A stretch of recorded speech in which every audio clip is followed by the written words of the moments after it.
back to today's video. Today is Wednesday, August 28th, 2024, and today we are going to be talking about a brand new Fox News poll, an A-rated pollster that currently surveyed the states of Georgia, Arizona, and Nevada, finding that Kamala Harris, as they describe, is closing the gap with former President Trump in Sunbelt key swing states in the 2024 presidential election. Now, just around a week ago, Fox News released a new head-to-head national poll between President Trump and Vice President Harris, showing that Donald Trump led her by 1 percentage point nationwide. Now, this was an outlier. For most purposes, it came in at a time where, sure, Fox News has a very respectable poll in most cases, as it is an A-rated pollster, but it didn't necessarily fit what we were seeing on the national average. And we did have to question it, but I wanted to wait until they released some of their more statewide numbers, because a 1-point lead for Trump nationally should translate to a lead in battleground states undoubtedly. In 2020, President Biden won the national popular vote by 4.5%, but won states like Pennsylvania, Michigan, Wisconsin, Georgia, Nevada, Arizona, all by less than he did nationally. But this time around, it looks like something different is happening, where Kamala Harris, according to the same exact pollster, now leads in many of these battleground states and does quite well across these three: Nevada, Georgia, and Arizona. Now, Fox News didn't just poll those three states, they also polled the state of North Carolina, but what they found pretty consistently across the board here is that Kamala Harris has taken the lead in the combined result and in 3 out of the 4 battleground states, and it's only 1 point behind in the state of North Carolina. Now, it is quite substantial that Kamala Harris has now taken the lead in a state like Georgia and a state like Nevada, where Joe Biden was really seeing a lot of trouble when he was up against Donald Trump in head-to-head matchups. Even in a state like Arizona, it is very impressive that Kamala Harris has turned around the race in states, again, that had been moving away from the Biden campaign quite tremendously. We can see here that in the states like Georgia and Arizona, Kamala Harris also didn't start out as the favorite in these states. In Arizona, back in the beginning of this month, Donald Trump led by 2 to 3 points across the state of Arizona. Today, Kamala Harris leads by 1. In the state of Georgia, she leads very narrowly, but around a month ago, she was down 1.5 points.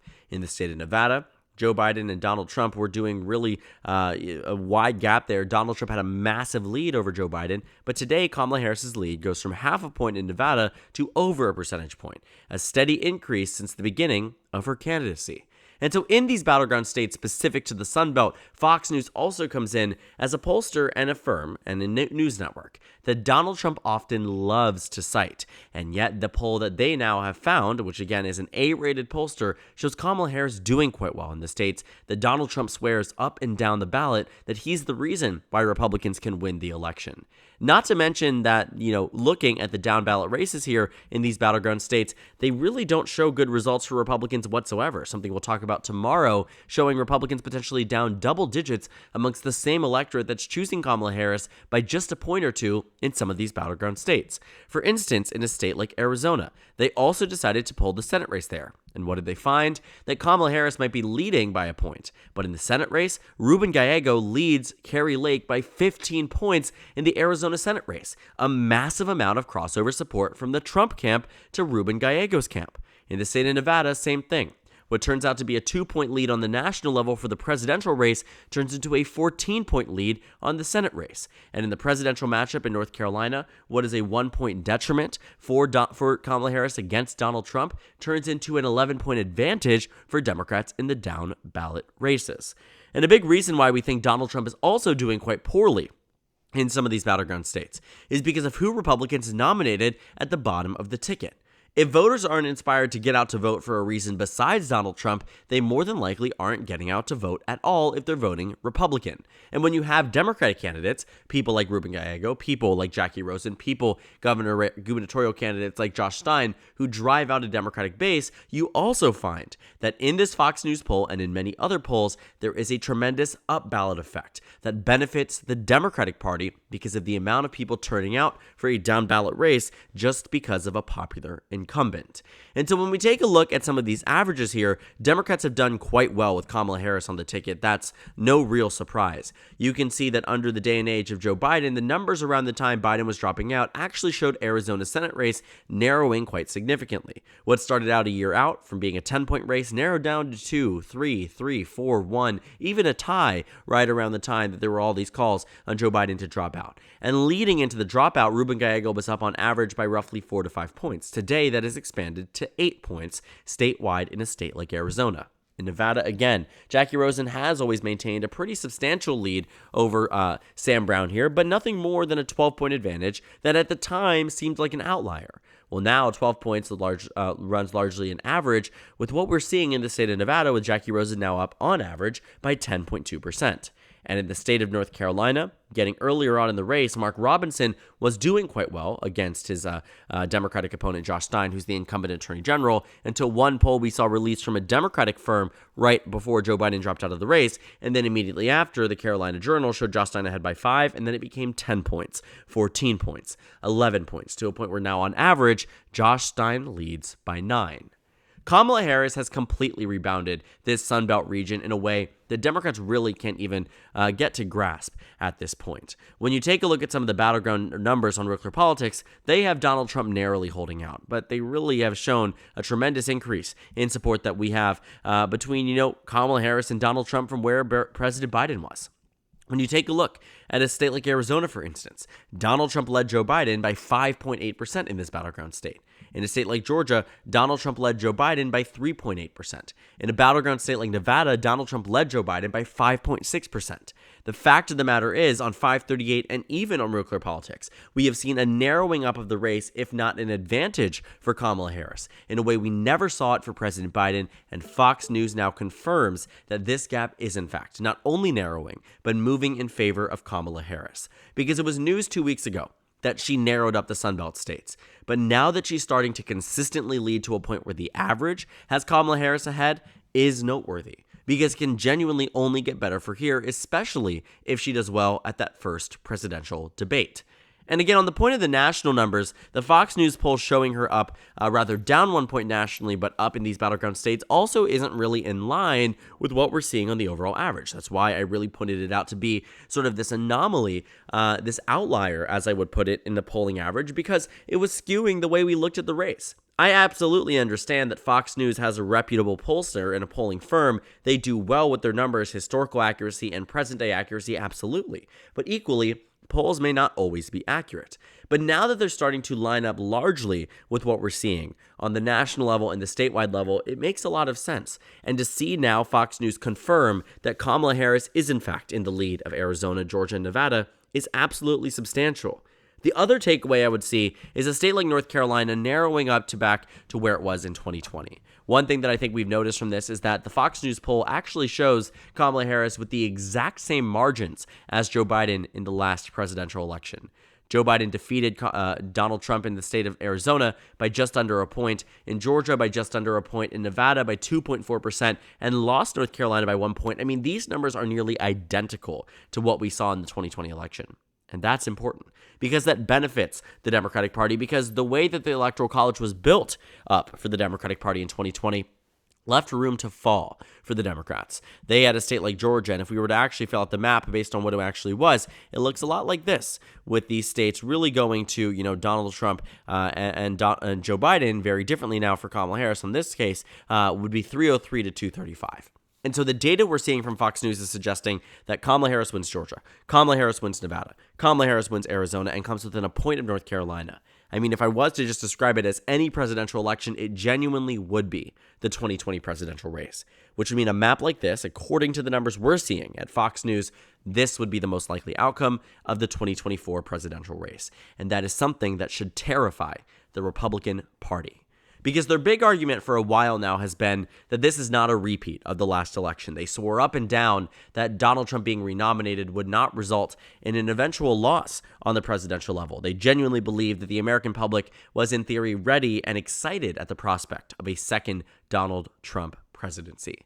And while under Joe Biden, the numbers might have looked very strong, I will admit, you take a look at these numbers and you see that Donald Trump was absolutely on the pathway to victory. And we can see this too in the way that we saw all the conversation around the election. Even my prediction from mid-July showed Joe Biden with the worst electoral performance since Walter Mondale. It was clear that Joe Biden was going to lose that election. And so when we find the numbers now where they're reverting back to their priors, the 2020 election, it makes a lot of sense. Because this election, again, has always been about a point of comparison.